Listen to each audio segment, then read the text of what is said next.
My name is Don K. Preston. I am the president of Preterist Research Institute of Ardmore, Oklahoma.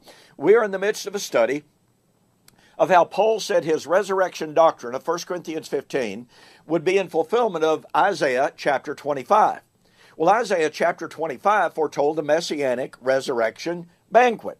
And we've shown you the perfect correlation between Isaiah 25, the resurrection banquet, at the time of the destruction of the city and the temple and the people, how that correlates perfectly with Isaiah chapter 65, the resurrection banquet, at the time in which God said, the Lord God will slay you, and he would slay them and make a new creation.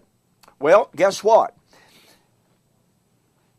Matthew chapter 8, as we have shown you, Matthew chapter 8 is the time when Abraham, Isaac, and Jacob would sit down in the kingdom when the sons of the kingdom were cast out. Well, folks, what's the significance of Abraham, Isaac, and Jacob sitting down at the banquet?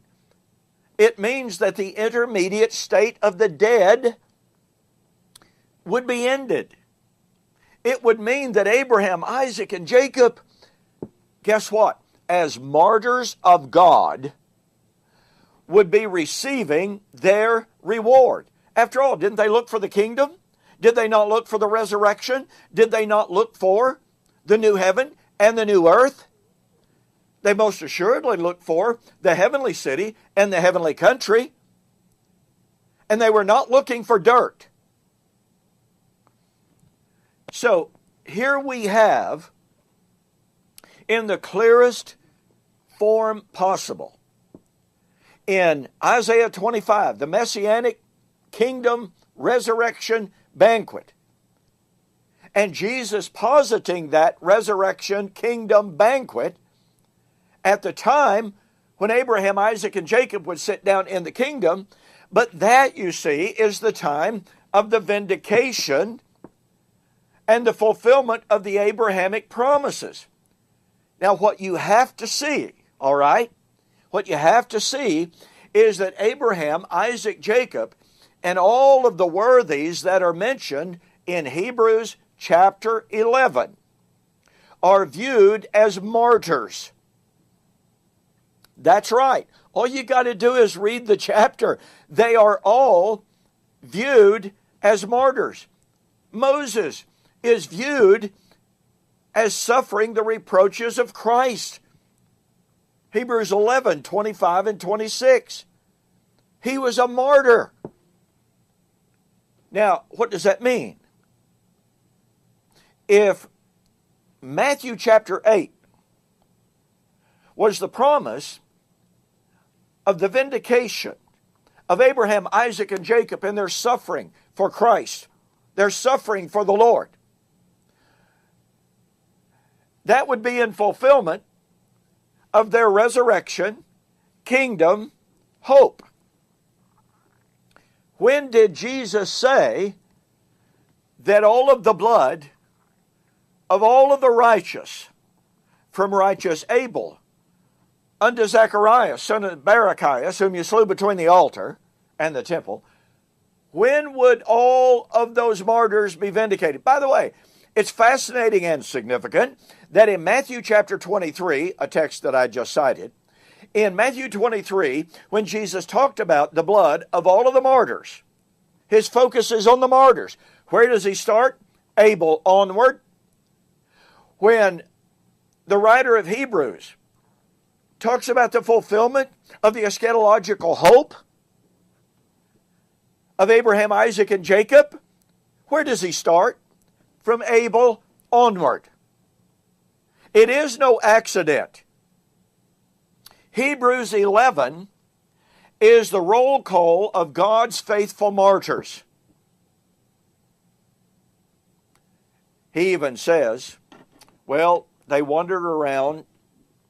They were chased from city to city. They dwelt in the caves and in the rocks. They were killed with the sword. They were sawn asunder. The world was not worthy of them. This is martyrdom.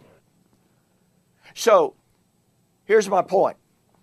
Isaiah 25 predicted the resurrection banquet. Abraham, Isaac, and Jacob would sit down in the resurrection banquet when their martyrdom was vindicated.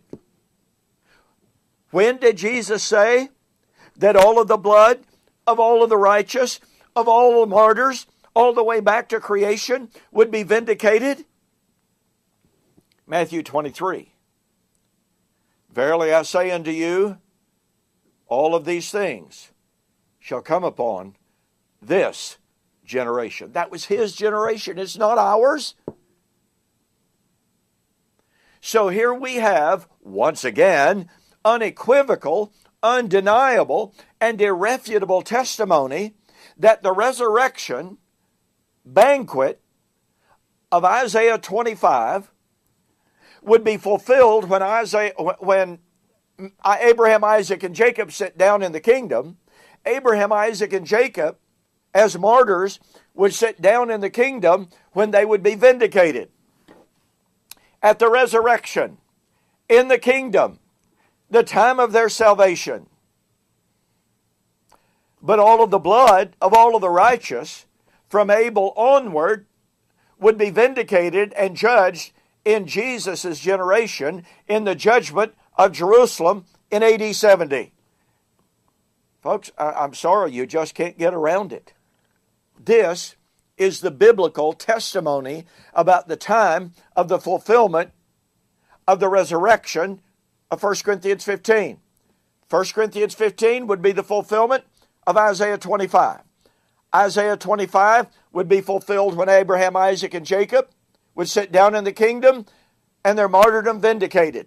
Jesus said the blood of all the martyrs would be vindicated at the time of the judgment of Israel and Judah and Jerusalem in AD 70. Therefore, the resurrection of 1 Corinthians 15 was fulfilled in AD 70. It's inescapable.